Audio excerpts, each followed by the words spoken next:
Hello, everyone. My name is Vishnudev, and with me today is Muis. Hi, everyone. And welcome to the UDOS podcast. This is the podcast where we talk about things that you do not know enough about. So today we're going to talk about something that has been existing for a long time, but has been hyped up a lot about in the recent years, especially due to COVID. And we're going to talk about conspiracy theories. So what are conspiracy theories first, right? I think we need to understand that conspiracy theories are explanations about events that happened. That's what a conspiracy theory means. So it's not proven to be true, but people merely believe the theory because it sounds reasonable to them or it sounds believable to them at that point in time based on their feelings of that specific theory. So, what are a couple of conspiracy theories that exist right now? And we're going to base this discussion on COVID because there's been a lot of conspiracy theories that exist surrounding COVID. So, a couple of them are like the virus isn't real, it doesn't exist. This is the way by getting vaccinated, is the way for the government to track you, to know more about your life and basically steal all your information. That 5G transmits the virus. I mean, as I'm reading this, it just sounds more ridiculous the more I go. Oh, this is a bioweapon and there's miracle cures for COVID. The list goes on and on. There are so many conspiracy theories about the explanation about COVID. So, with that being said, let's first understand how these conspiracy theories spread. Muis, what do you got? Right. So I think that now, especially now in the 21st century, the digital age, the easiest answer would probably be just the fact that information is just everywhere right now. So you Mm-hmm. just go online, you search up coronavirus, and then you go onto Reddit, then you can just find some kind of anti-vax page, and then everyone shares all of that misinformation over there. So social media, internet, it's a very big medium for misinformation to spread. It's Yeah. also a big platform for people to take advantage of and then spread their conspiracy theories over there. So that's the first one, I guess. The second one would probably be like actual like documentaries, kind of. For example, you have the Plandemic. It is like a movie documentary where you have Mm. Ian Bigovitz, if I'm not mistaken of the name. But the general idea is the fact that the government has a lot of power. The government can search you. The government believes that if you are someone that um, has reasons to be searched, then they can just do it whatever. So these are all things that like propagate the idea that becomes a medium for you to spread it. And it's easy for people to buy in lah because Mm. it's just there and then I can just click on it, I can just read it. And you don't necessarily need to read a lot of things. Just the headline is enough for you to Yeah. share it with other people, other friends. So I mean, I guess that's part of the modern day conspiracy theories. Maybe back then it was different, but the gist of it is the same lah. The method of information transfer. Then Yeah, like I guess that's how like conspiracy theory spread. Yeah. it's just as easy like forwarding a message. Like I think our moms are all victims of this. Initially, when like WhatsApp is a thing, some of them are still a victim of this stuff where they just forward messages nonstop. And you ask them what are your sources, and they reply, "WhatsApp told me," right? Or maybe some other Mhm. auntie told me, and this chain reaction just continues to go for a long period of time. Yeah. So conspiracy theories, I mean, yeah, it's that's so right. easy to So, access, lah. Right. like, especially right now, lah, when Trump, like, especially when Mm. Trump tried to bring his own political agenda into the issue, it just became so much more easier for people that already believe in Trump to just spread it more and more. Yeah. And I guess with that, state media also comes into play with trying Mm-hmm. to spread misinformation, and gullible people, especially, are the victims there. So I guess we know now about like how they spread. Like, why is it actually that conspiracy theories are like a problem? Like, what's the harms behind it, Vishnu? So here's the thing. Firstly, when you have these conspiracy theories, right, the conspirers, if that's what you want to call them, right, I think it sounds like a nice term.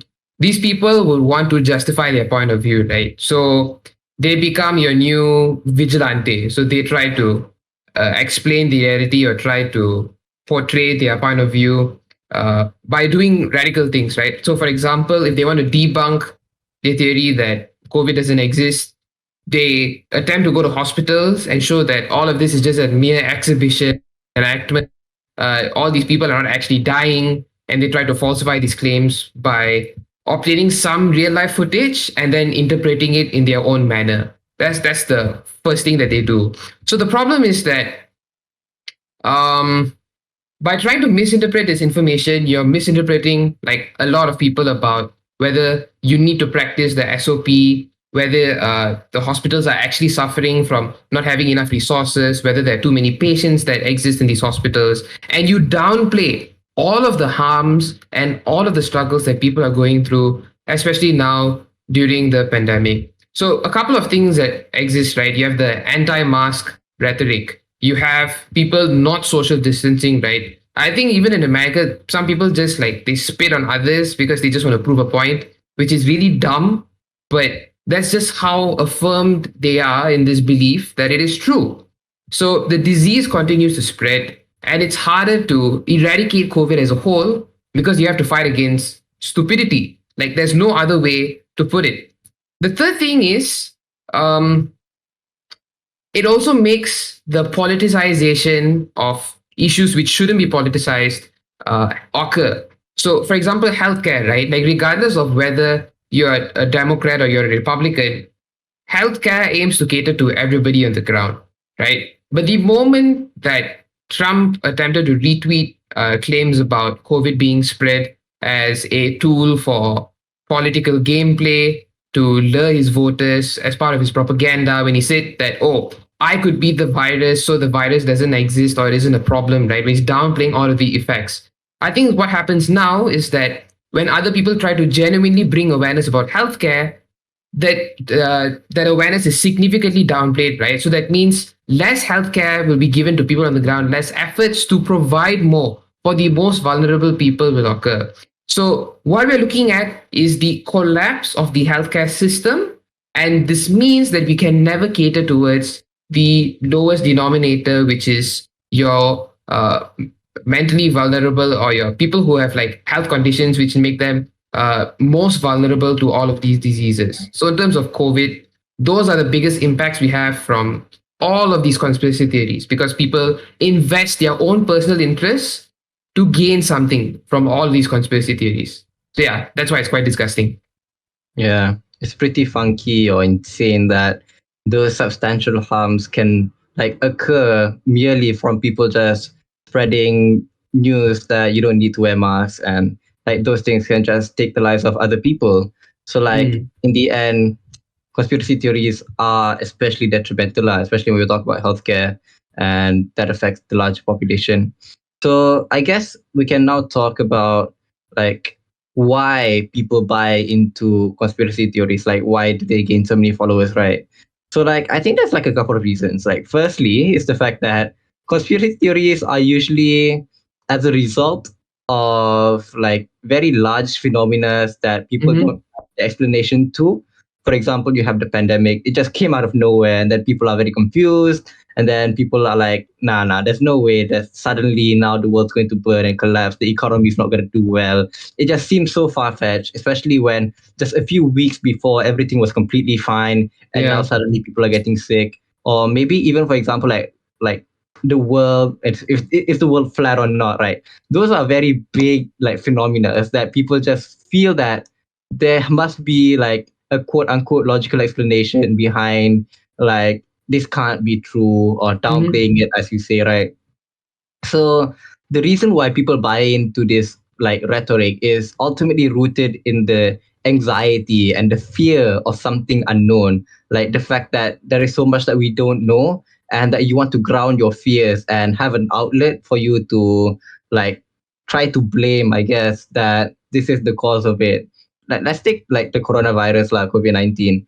The Okay. fact that you have so many theories on where it came from. For Yeah. example, it came from a very unsanitary wet market, and then people eating in unsanitary conditions, selling in unsanitary conditions, and then bats are sold as well. Like, and then there are other theories that says that the virus was engineered in a lab, and then there's a lab break. Like, to be completely honest, like those things, both of them, they sound very far fetched. The fact that just from a wet market in China, suddenly people in Africa are dying as a Yeah. result of COVID, right? So like those are very big like issues that make it easy for people to doubt, and make it easy for people to take advantage of to spread their own personal agenda. Take Trump, for example. Lah. Mm-hmm. So when big figures support the theory, the smaller people or people of like supporting power, I guess, like the netizen lah, then they feel that they want to support those kind of things. And I guess they feel that they have some kind of obligation to support their idols or big figures. So like So, I guess that's why people buy into the idea of conspiracy theories. Yes, Vishnu.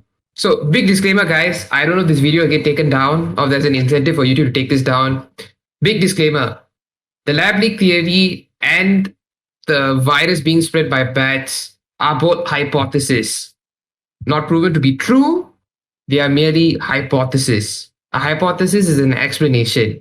It's not proven to be true, so none of that is 100% verified and factual. Just putting out there. We'll talk about it later, but just putting out there for now, so most of y'all know. Um, yeah, I think that most of these people, especially because of the pandemic, right? You lose your jobs, become unemployed, so economically you're unstable, and because of that extreme vulnerability you feel, not just economically, but also mentally, because you're disturbed about how you're going to put food on the table for your kids.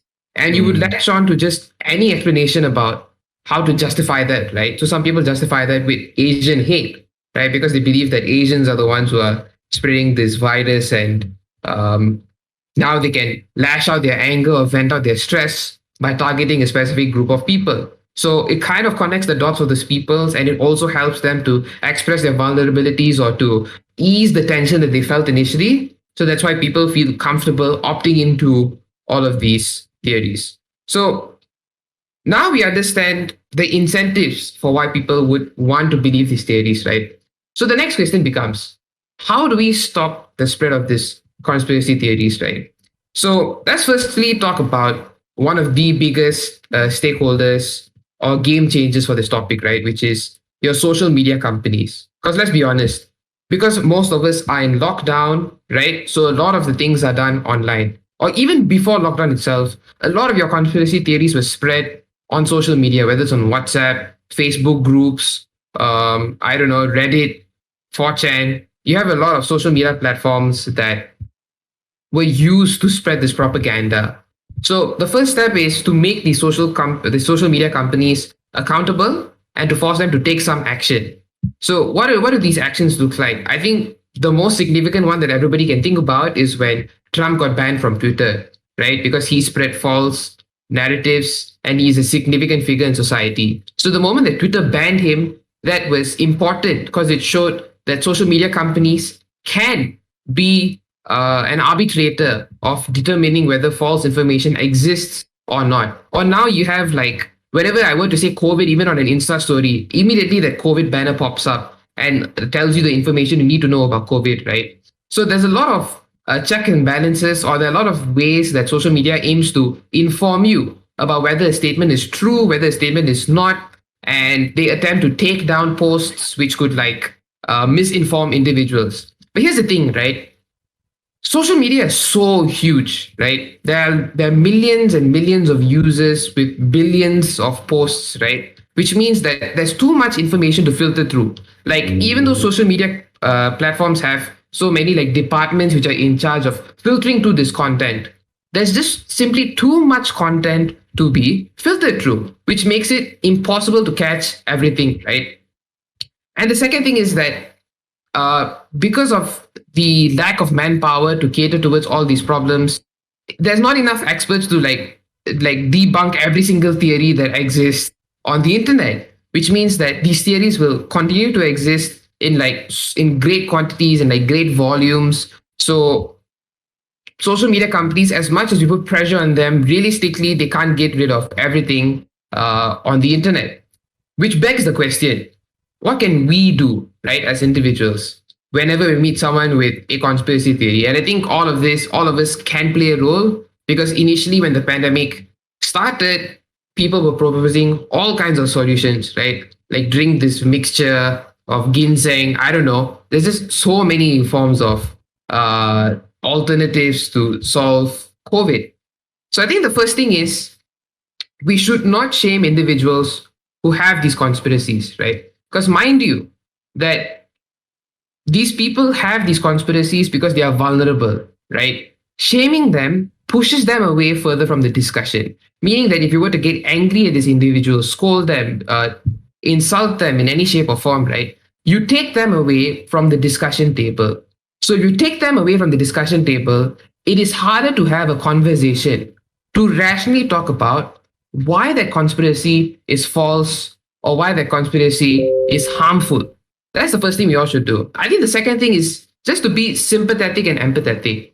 That means we should understand that their conspiracy comes from a sense of vulnerability, right? That means, firstly, we should comfort the individual, acknowledge the paranoia that they have, right? The fear and the resentment or the anger that these people have. So the first thing we need to do is like justify, I mean, help them reason out their emotions and make them feel more calm about things so they can logically understand what was going on because they were preyed on by their emotions. So only by rationalizing out their emotions, then we can have a proper conversation about what's going on. So after which, if you have managed to calm that individual down, then only you can start to ask questions, right? Ask them, what is this theory? How does it work? Who said it? Who told you, right? These are the simple questions that can debunk every single conspiracy theory that exists on the internet, right? Like, for example, the vaccine is a method for spreading, I mean, for like the government to track you, right? Who told you the information? It was forwarded. How did you obtain this information? I just saw it off a website, right? Instantly, we can identify the credibility of the sources, like us, are way lower, right? Or we are able to like, if they are proven to be true, right? Then it helps us also form our own logic, reasoning as to why something might be realistic or not. So, if anything, you have an incentive to have the conversation, not just to stop misinformation, but to also help you form your own rational calculation about what is right or what is wrong. So, these are the steps that you should take, not just to stop the conspiracy theory, but to also help you evaluate what is right and what is wrong. Now, as much as we have talked about how we can stop the spread of it and understand why it occurs, I think it is very difficult for all of us to just stop the spread of conspiracy theories as a whole. There are many ways to do it. A lot of it is complex or just feels out of reach of us as a common individual. So, Moise is going to help me with this, and we're going to ask a few questions. Just keep it as simple as possible. A couple of simple questions to help us identify whether we are reading a conspiracy theory or not. So, Moise, help me out with this. How do I know if I'm engaging with a conspiracy theory?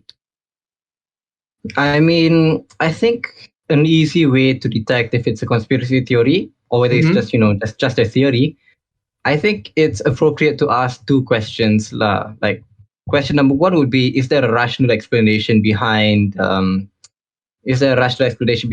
conspiracy theory? And then secondly is like, has this conspiracy theory been tested by experts and see what the experts think of it? So going on to the first question, for example, let's just take the example of maybe the Wuhan lab leak for coronavirus. The idea that the coronavirus is engineered and then it is done for a specific agenda. Yeah. So let's take this step by step and break it down. Like, is there a rational explanation behind the coronavirus being engineered?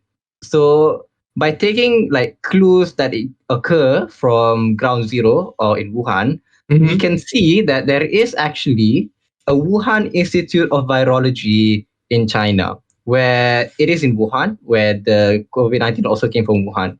So this Institute of Virology is the largest virology center in the world, right? That means like if you compare the US, it's all here in Wuhan, China. Now, this is not something new. This was something that is like even before the pandemic, people knew it existed, but it just never had the limelight because there was no issue about it. But now that there is an outbreak, a coronavirus in Wuhan, close to the wet market of where it is assumed to be ground zero, like there can be a link there. So that can be a rationale. But because it's not proven, because it's not tested, both of those things, whether it's from the wet market or whether it's engineered in a lab, both of those things are actually still like not determined. There is no definitive conclusion behind it. So they can be conspiracy theories, they can be theories, but ultimately the second question is still not answered, in which experts have not definitively and conclusively bring a conclusion to it. Real Like, quick, Movies. I yeah, just want to sure. point this out. So another reason that has been popping out a lot is that China wants to gain supreme control over the world, right? And I think there's this video that we're going to put in the description later, which answers it very simply. Like, if China really wanted to gain control of the world by spreading this coronavirus, why would they literally spread it in their country, in their own wet market, right? There's no incentive to spread the virus in your own community if you suddenly want to achieve world domination by killing your own people off first. So it's just a quick debunking. I thought it was a pretty smart response. But yeah, just go on, Movies. Sorry. I mean, that idea is also still up for debate. Maybe there is a reason behind it. Yeah, we don't know, but I We guess don't you want all this can video watch taken this. down, dude. We don't want this Yeah, video taken down. Okay. but you all can have further research regarding this lah. So regarding that, both of those are theories and they Mm-hmm. haven't been confirmed by experts. So it is still up for debate. And like primarily in regards to the coronavirus or COVID-19, the fact that China is unwilling to have like third parties come in and check the virology center is like something that can be seen or viewed as a negative in regarding to the efforts in tackling this COVID-19. Mm-hmm. So there are a lot of misinformation. There is a lot of like ideas being thrown everywhere, a lot of scenarios that could potentially happen. But ultimately, it falls upon those two questions. Is it rational? And what do the experts say about it? So, yeah, I guess that's how you can detect conspiracy theories and how you can be more critical regarding these kind of issues. Here's the thing. Like, so a lot of people question the value of the experts, right? Let's be real. Because as much as expert sounds like a very exclusive term, right? There are experts that exist all across the board. Meaning that experts aren't just in China or aren't just in US only. You have your Malaysian medical experts, you have Australian medical experts who also critique, right? So it's not just that there's only one source of information, there are multiple experts who talk about this, right? One more thing to also point out, how do you determine who is an expert, right? Because everybody just buys into wild conspiracy theories and then just the claim that, oh, this guy is an expert, he stuff. For COVID, right, it has to be some doctor who has a medical background, medical research, maybe has played a role in handling epidemics before, right? So maybe like Anthony Fauci, this guy is literally working in CDC, a Center for Preventing Disease, Center of Disease Control, right? I'm not sure what the abbreviation stands for. I roughly think that's what it stands for, right? He has handled HIV before. He has handled the spread of AIDS before. So he knows how the program works. So you have an incentive to trust this guy or to call him to call him an expert because he has dealt with this with epidemics before. He has a history and a repertoire. He has government support for these programs. So he's heavily funded to conduct this research and to propose solutions. So those are the reasons why he is considered an expert. Let's just take one guy, Alex Jones, right? This guy doesn't have any medical background. There's no medical knowledge that he is involved in any research. He hasn't stopped any pandemic before, right? So immediately the level of expertise that Alex Jones has compared to Anthony Fauci is significantly lower, right? So you're less likely to trust this guy who has no medical knowledge compared to Anthony Fauci who has medical knowledge. So also make sure you know how to evaluate who is an expert and who isn't an expert. But just to boil down, right? Keep things simple. If they can't be answered with simple questions, that is when you have a problem with issues, right? Because if you can't rationalize it out yourself, then pretty much there is something going on that you need to find out more by yourself. So, with that being said, this is the podcast session about conspiracy theories. We're going to link a couple of videos down below talking about how conspiracy theories work. Shout out to John Oliver, but also about the lab leak theory, right? And why you might have to consider it rather than just the lab leak theory being this alienated idea that came out of the blue, because there is some reason to it, And more than anything, you should decide whether you believe it or not. It's up to you. It's your own choice, right? So with that being said, if you like this video, please give this video a thumbs up. If you did not like this video, give this video 2 thumbs up. Please do follow all our socials, links in the description. And yeah, thank you for watching this podcast, and we'll see you in the next episode. Goodbye.